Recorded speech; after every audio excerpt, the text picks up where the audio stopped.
Hello નમસ્કાર વિદ્યાર્થી મિત્રો, વેદ ડિજિટલ એજ્યુકેશનમાં આપનું હાર્દિક સ્વાગત છે। આજે આપણે ધોરણ 7 વિષય સામાજિક વિજ્ઞાનની 6/9/2024 ના રોજ લેવાયેલી જે એકમ કસોટી છે એનું 100% ટાઈપિંગ સાથે સંપૂર્ણ પ્રશ્ન બેંકનું સોલ્યુશન જોવાના છીએ। તો ખાસ વિદ્યાર્થી મિત્રો ચેનલમાં નવા હોય તો ચેનલ સબસ્ક્રાઇબ કરો જેથી તમને અવનવા વિડીયોની માહિતી નોટિફિકેશન મળે। બાજુમાં બેલ આઇકન પ્રેસ કરી દેજો, વિડીયો લાઈક કરો અને તમારા મિત્રો દોસ્તોને શેર કરો। પ્રશ્ન બેંક વિષય સામાજિક વિજ્ઞાન, સમય 1 કલાક, ધોરણ 7, તારીખ અને પ્રકરણ છે 1, 2, 10, 15, કુલ ગુણ 25। તો આમાંથી તમારા શિક્ષક કોઈ પણ સવાલ ટીક કર્યા હશે।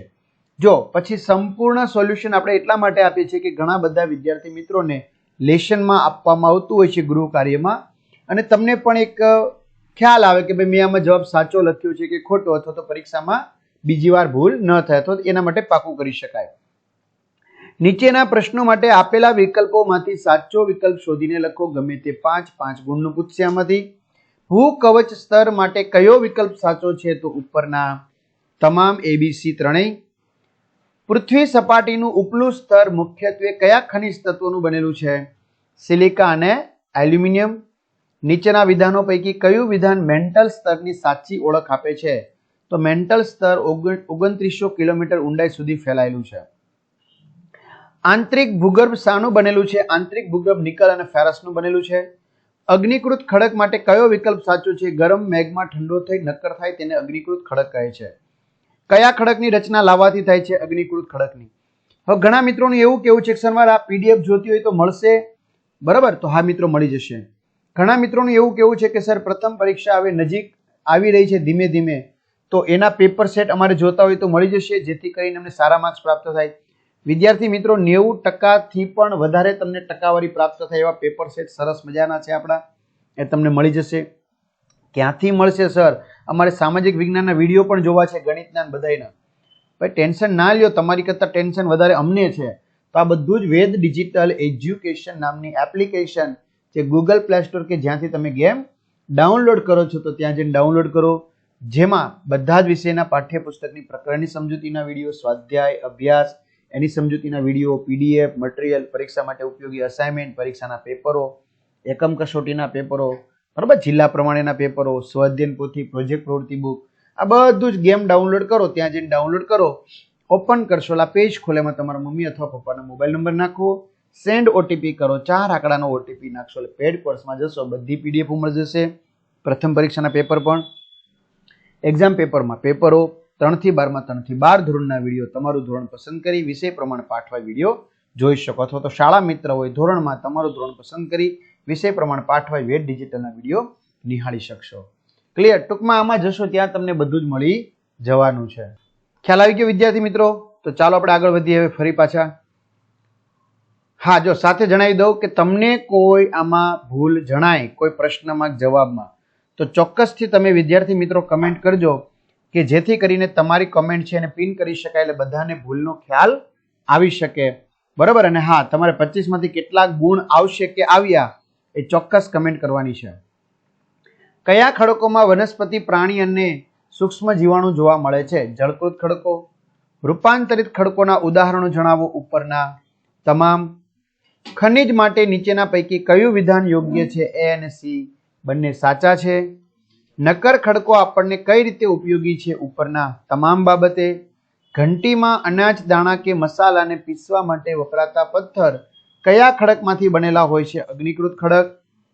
આંતરિક બળ ક્યારેક આકસ્મિક ગતિ પેદા કરે છે ત્યારે શું થાય છે? ભૂકંપ અને જ્વાળામુખીની ઘટના બને છે। પરંપરાગત રીતે ભૂકંપની સંભાવનાનું અનુમાન કેવી રીતે કરે છે? ઉપરના ત્રણેય વિધાન સાચા છે। કયા ઘટકોને કારણે ઘસારાની પ્રક્રિયા થાય છે? જળ, પવન, હિમ દ્વારા। જળ પ્રપાત કે જળ ધોધ કોને કહે છે? તો નદી ખડક પરથી ઢોળાવવાળી ખીણ કે નીચાણવાળી ભૂમિ પર પડે તેને જળધોધ કહે છે। પ્રશ્ન 2, 1-2 વાક્યમાં જવાબ આપો। આમાં પણ 5 પ્રશ્ન પૂછશે। ભદ્રાવતી કયા સ્થળનું પૌરાણિક નામ છે? કચ્છ। રાણીની વાવ ક્યાં આવેલી છે? પાટણ। પરમાર વંશનો સૌથી શ્રેષ્ઠ રાજા કોણ હતો? રાજા ભોજ। વનરાજ ચાવડાના મિત્રનું નામ શું હતું? અણહિલ ભરવાડ। વનરાજ ચાવડાએ કયા નગરની સ્થાપના કરી હતી? અણહિલવાડ, પાટણ। વિદ્યાર્થી મિત્રો, આપણે જે તમને મોડેલ પેપર આપ્યું હતું ને, બરાબર, એમાંથી જ મને લાગે છે કે પૂરેપૂરું 100% પૂછ્યું હોય એવું. 8મી સદીના મધ્ય ભાગમાં બંગાળમાં કયા વંશનું શાસન હતું? પાલ વંશ. પાલ વંશનો સ્થાપક કયો રાજવી હતો? ગોપાલ. ચેર રાજ્યનું બીજું નામ શું હતું? કેરળ અથવા મલયાલમ. રાજપૂત યુગમાં રાજાનું પદ કેવા પ્રકારનું હતું? વંશ પરંપરાગત. કલિકાલ સર્વજ્ઞ તરીકે કોણ જાણીતું છે? હેમચંદ્રાચાર્ય. રાણીની વાવ કોણે બંધાવી હતી? રાણી ઉદયમતીએ. ગોવિંદ ચંદ્ર ત્રીજો કયા વંશનો રાજા હતો? રાષ્ટ્રકૂટ. ધોળકામાં કયું તળાવ આવેલું છે? મલાવ. તરાઈના યુદ્ધને ભારતીય ઇતિહાસમાં કેમ સીમા ચિહ્ન રૂપે માનવામાં આવે છે? દિલ્હીના પર મુસ્લિમ સત્તાનો ઉદય થયો તેથી. પરમાર વંશની સ્થાપના કોણે કરી હતી? કૃષ્ણરાજે. આમાંથી 5 પૂછશે. ખાલી જગ્યા. વિશ્વનું સૌથી મોટું લેખિત બંધારણ ભારત દેશનું છે. ભારતમાં મતાધિકાર 18 વર્ષ પછી મળે છે. લોકોનું, લોકો વડે, લોકો માટે ચાલતું શાસન એટલે લોકશાહી. ચૂંટણી પંચ તટસ્થ રીતે ચૂંટણી કરાવે છે. ભારત એ લોકશાહી શાસન વ્યવસ્થા ધરાવતો દેશ છે. 14 વર્ષથી કરતા નાની ઉંમરના બાળકોને મજૂરીએ રાખવું એ કાયદાનો ભંગ થયો કહેવાય. આપણા સ્વમાનને જાળવી રાખવા માટે સમાનતાનો અધિકાર જરૂરી છે. લોકશાહીમાં લોકો પોતાનો મત આપે છે. દેશનું સંચાલન કરવા માટેની માર્ગદર્શિકાને બંધારણ કહેવાય. વિશ્વમાં સૌથી મોટી લોકશાહી ભારત દેશ ધરાવે છે. લોકસભાની ચૂંટણી દર 5 વર્ષે આવે છે. મતદાર યાદીમાં નોંધાયેલો કોઈ પણ નાગરિક મતદાન કરી શકે છે. ચૂંટણી પંચ ચૂંટણી દરમિયાન મહિલાઓ માટે વિશેષ મતદાન મથકો ઊભા કરે છે. લોકશાહીમાં દિવ્યાંગ વ્યક્તિઓનું શોષણ ના થાય તે માટે તેમને તાલીમ આપીને પગભર કરવામાં સરકાર દ્વારા અનેક યોજનાઓ અમલમાં મૂકેલ છે. અને 14 વર્ષથી નાની ઉંમરના બાળકોને મજૂરી કરાવવા કાયદાનો ભંગ થયો કહેવાય છે. જોડકાજોડો હરિહર રાય અને બુક્કા રાયના ગુરુ સ્વામી વિદ્યારણ્ય. દિલ્હી સલ્તનતનો પ્રથમ અફઘાન શાસક બહલોલ લોદી. લોદી વંશનો અંતિમ શાસક ઇબ્રાહિમ લોદી. દિલ્હી સલ્તનતની પ્રથમ મહિલા શાસક રજિયા સુલતાના.